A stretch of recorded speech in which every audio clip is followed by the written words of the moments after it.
नमस्कार दोस्तों, स्वागत है आपका आपके अपने YouTube चैनल एग्जाम प्रेप पे।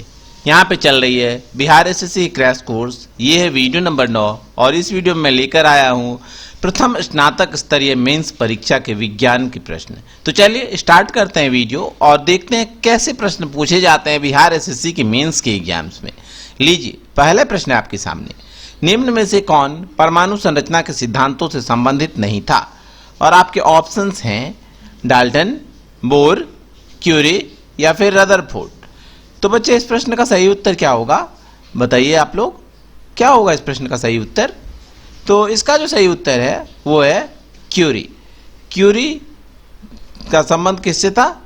ये रेडियम की खोज से थी संबंधित, परमाणु संरचना से इनका कोई लेना देना नहीं था। ठीक है, अगला प्रश्न देखते हैं। क्वेश्चन है, इस धातु के यौगिक कुछ शीशों तथा साबुन दोनों के घटक हैं। शीशा के भी घटक हैं और साबुन के भी घटक हैं। तो बताइए क्या होगा इसका उत्तर? कैल्शियम, एल्यूमिनियम, पोटेशियम या आयरन। शीशा का अर्थ यहाँ पे कांच से है, तो बताइए क्या होगा? फ्लिंट कांच, पायरेक्स कांच, बहुत सारे होते हैं ना। तो यहाँ जो सही उत्तर होगा ये क्या हो जाएगा? ये होगा पोटेशियम। ओके, अगला प्रश्न देखते हैं। क्वेश्चन है, इस तत्व का परमाणु भार मानक के रूप में लिया जाता है। कौन सा है वो तत्व? कार्बन, हीलियम, सोना या ऑक्सीजन? तो कौन सा तत्व है? ऑक्सीजन? नहीं, ऑक्सीजन नहीं है भाई साहब। इसका उत्तर होगा कार्बन। कार्बन का परमाणु भार कितना होता है?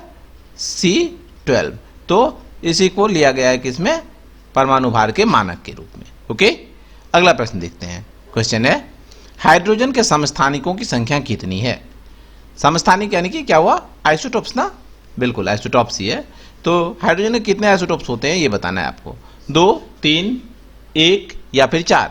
तो बच्चे, इस प्रश्न का सही उत्तर क्या है? तो हाइड्रोजन के जो समस्थानिक हैं उसकी संख्या है कितनी? 3।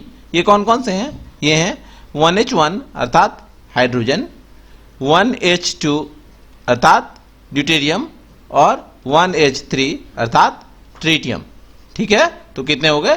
3 समस्थानिक हैं हाइड्रोजन के। 1H2 का इस्तेमाल किसमें होता है?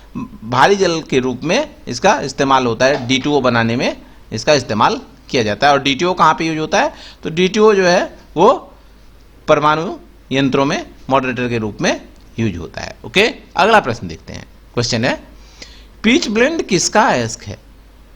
इसी टाइप के क्वेश्चन पूछे जाते हैं बिहार एसएससी के मेंस के एग्जाम में।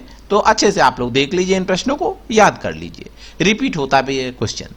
तो पिच ब्लेंड जो अयस्क है ये किसका अयस्क है बच्चे? ये है यूरेनियम का अयस्क। चलिए आगे बढ़ते हैं, देखते हैं अगला प्रश्न। क्वेश्चन है, मिश्र धातु ब्रॉन्ज में उच्चतम अनुपात में अवस्थित तत्व है। ब्रॉन्ज में क्या क्या पाया जाता है ये आपको कमेंट सेक्शन में बताना है। किसका मिश्र धातु है? ब्रॉन्ज। तो जो उच्चतम मात्रा में पाया जाता है वो कौन सा है? वो है तांबा। ठीक है, आगे बढ़े, चलिए देखते हैं अगला प्रश्न। क्वेश्चन है, अकार्बनिक यौगिकों से संश्लेषित प्रथम कार्बनिक यौगिक कौन सा था? अमोनिया, मीथेन, नाइट्रिक अम्ल या फिर यूरिया? तो जो पहला संश्लेषित कार्बनिक यौगिक था वो कौन सा था बच्चे? वो था यूरिया। यूरिया सबसे पहले सिंथेसाइज किया गया था। ओके, आगे बढ़े। क्वेश्चन है, वुर्ज अभिक्रिया इसे प्राप्त करने हेतु प्रयुक्त होती है। WURTZ, वुर्ज रिएक्शन किससे संबंधित? बताइए। एल्केन प्राप्त करने के लिए, अल्कोहल प्राप्त करने के लिए, अल्कलाइल क्लोराइड प्राप्त करने के लिए या फिर ईथर प्राप्त करने के लिए? तो इसमें जो रिएक्टेंट है वो रहता है एक अल्काइल क्लोराइड, और ये बनाता क्या है? तो ये एल्केन बनाता है। ओके, अगला प्रश्न देखें। लीजिए, क्वेश्चन है, सिरके का पीएच मान लगभग होता है। सिरका अर्थात विनेगर, इसका पीएच मान बताना है आपको। तो क्या है ये? विनेगर कैसा होता है? एसिडिक होता है। तो और एसिड का पीएच मान कितना होता है आपको पता है? एसिड का पीएच मान 7 से कम होता है। तो ऑप्शन नंबर ए और ऑप्शन नंबर डी तो ऐसे ही बाहर हो गया। अब आया ऑप्शन नंबर बी और ऑप्शन नंबर सी। तो इस दोनों में विनेगर बहुत ज्यादा खट्टा नहीं होता है, तो सही उत्तर होगा ऑप्शन नंबर बी। ओके, अगला प्रश्न देखते हैं। क्वेश्चन है, ग्लिसरॉल में प्राथमिक एल्कोहलिक समूहों की संख्या कितनी है? प्राइमरी एल्कोहलिक ग्रुप्स कितने हैं ग्लिसरॉल में? ग्लिसरॉल में कितने अल्कोहलिक ग्रुप होते हैं पता है आप लोगों को? तो ग्लिसरॉल में कुल 3 अल्कोहलिक ग्रुप होते हैं। अब आपको बताना है कि इसमें से प्राइमरी कितना है और सेकेंडरी कितना है। तो बताइए क्या होगा सही उत्तर। तो यहां जो प्राइमरी अल्कोहल ग्रुप है इसकी संख्या है 2 और सेकेंडरी अल्कोहल ग्रुप की संख्या है 1। ओके, हमारा उत्तर क्या हुआ? Option number C. आगे बढ़े। क्वेश्चन है प्रकाश संश्लेषण का प्राथमिक उत्पाद क्या है? फोटोसिंथेसिस का जो चीफ प्रोडक्ट है वो क्या है ये बताना है आपको। Primary product citric acid, glucose, maltose या स्टार्च। तो प्रकाश संश्लेषण जो है इसका प्राइमरी प्रोडक्ट होता है ग्लूकोज। ठीक है, आगे बढ़े। क्वेश्चन है निम्न में से कौन सा अन्य तीनों को समाहित करता है? अर्थात इन 4 में से एक ऐसा है जिसमें कि बाकी के 3 इंक्लूडेड हैं। बताइए क्या होगा सही उत्तर। पारितंत्र, कम्युनिटी, आबादी या जाति। तो सबसे छोटी क्या हो जाएगी? जाति। जाति से बड़ी आबादी, आबादी से बड़ी कम्युनिटी और कम्युनिटी से बड़ी पारितंत्र। ये सीक्वेंस बन जाएगा। ठीक है, तो सबसे बड़ा क्या हुआ? पारितंत्र। इसी में ये सब आ जाएगा। ऑप्शन नंबर ए हुआ इस प्रश्न का सही उत्तर। आगे बढ़े। क्वेश्चन है मशरूम क्या है? मशरूम क्या है? खाते हो आप लोग मशरूम? मशरूम जो है ये क्या है? Rich source of protein. Protein का बहुत ही अच्छा स्रोत है। तो क्या है ये? वास्तव में है क्या चीज? शैवाल, पादप, अनावृत बीजी या फिर कवक। तो बच्चे मशरूम जो है ये एक प्रकार का कवक है, फंजाई। ओके, आगे बढ़ते हैं। क्वेश्चन है यह प्रकंद का उदाहरण है। प्रकंद अर्थात राइजोम।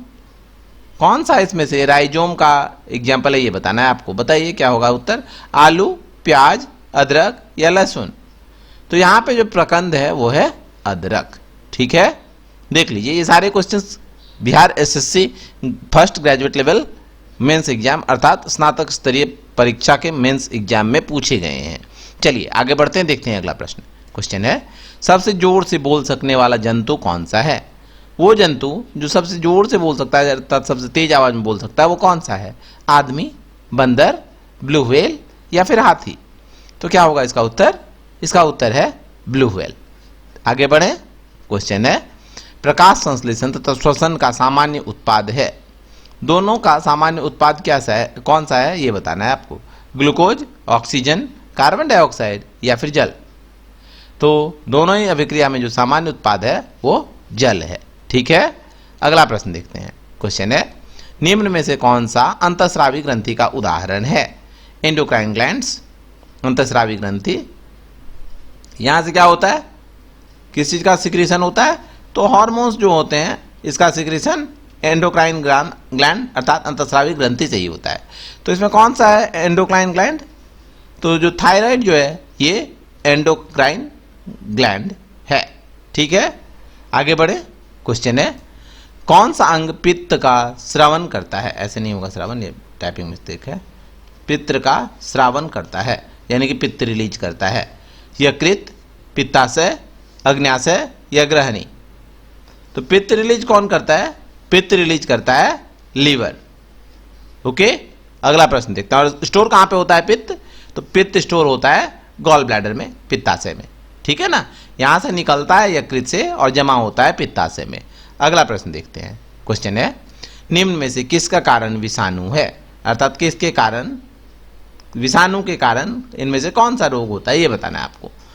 टिटनस, कुष्ठ, प्लेग या फिर रेबीज। तो यहां जो सही उत्तर होगा वो क्या हो जाएगा? वो होगा रेबीज। रेबीज विषाणु से होने वाली बीमारी है।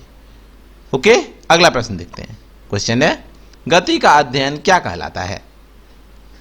Study of motion is known as kinetics, kinematics, mechanics या फिर नॉटिक्स। तो गति का जो अध्ययन है ये क्या कहलाता है? ये कहलाता है काइनेटिक्स। ओके, अगला प्रश्न देखते हैं। क्वांटम सिद्धांत का सुझाव किसने दिया था? क्वांटम सिद्धांत किससे संबंधित है? परमाणु संरचना से संबंधित सिद्धांत है। किसने दिया था ये सिद्धांत? बताइए। न्यूटन, आइंस्टाइन, प्लैंक या फिर पॉलिंग। तो क्वांटम सिद्धांत दिया गया था प्लैंक के द्वारा। अगला प्रश्न देखते हैं। ये सारे क्वेश्चंस पूछे गए हैं Bihar SSC graduate level mains exams के साइंस एंड मैथ सेक्शन में। ठीक है, क्वेश्चन है वह यंत्र जो अत्यधिक तापक्रम मापता है कहलाता है। जिससे बहुत ज़्यादा टेम्परेचर मापा जाता है वो यंत्र कौन सा है? पायरोमीटर, पायरोस्कोप, पायरेनोमीटर या फिर पायक्नोमीटर? तो बच्चे इसका सही उत्तर क्या है? इसका सही उत्तर है पायरोमीटर। अगला प्रश्न देखिए लीजिए। लक्स किसकी इकाई है? लक्स साबुन? साबुन है ये तो, साबुन नहीं, यहाँ पे फिजिक्स के लक्स की बात हो रही है। तो किसकी इकाई है भाई? ताप, बल, द्रव्यमान या प्रदीप्ति? तो लक्स जो है ये प्रदीप्ति, इल्यूमिनेंस की इकाई है। ओके, आगे बढ़ते हैं। क्वेश्चन है, यह एक अश्व शक्ति का समतुल्य है। अश्व शक्ति का समतुल्य बताना है आपको, अर्थात हॉर्स पावर का वैल्यू बताना है एचपी का बराबर। एक एचपी कितने के बराबर होता है? तो बच्चे ये होता है 746 वाट्स के बराबर। और वाट किसकी इकाई है?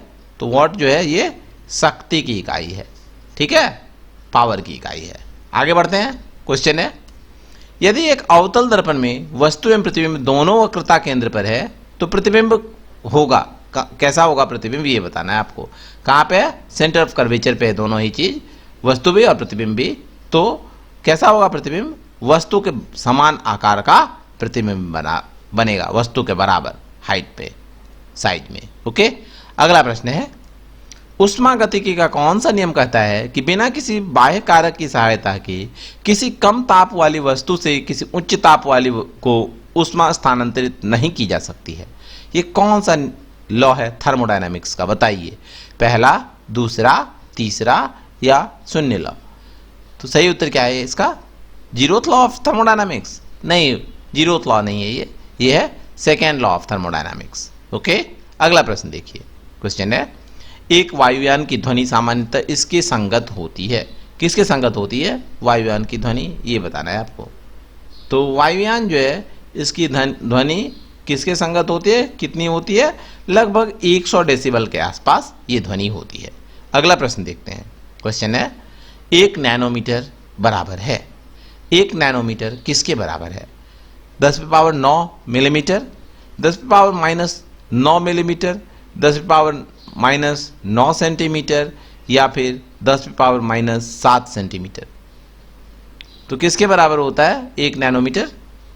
बता सकते हैं आप लोग? तो बच्चे इसका जो सही उत्तर हो जाएगा वो क्या होगा?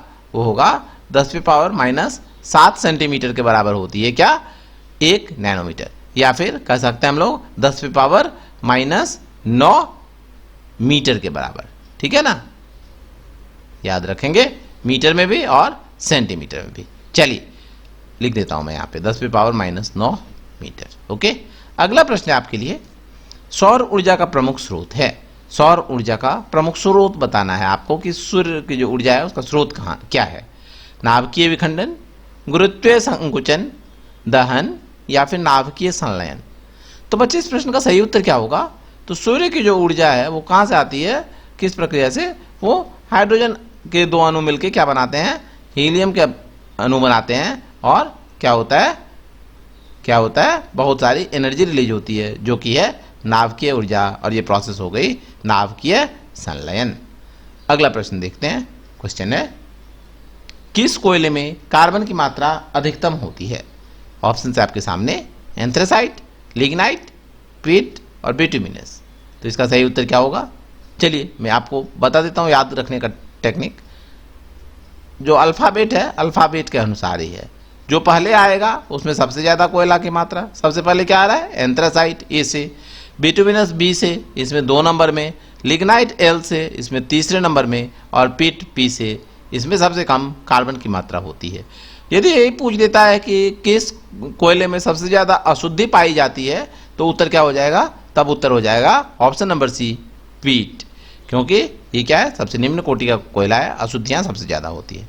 हमारा उत्तर क्या हुआ? हमारा उत्तर हुआ option number A, anthracite. Okay, आ गया समझ? चलिए, उम्मीद करता हूँ वीडियो आपको पसंद आया होगा, तो लाइक करिए और लाइक करने के साथ ही शेयर भी कर दीजिए अपने दोस्तों के साथ। धन्यवाद।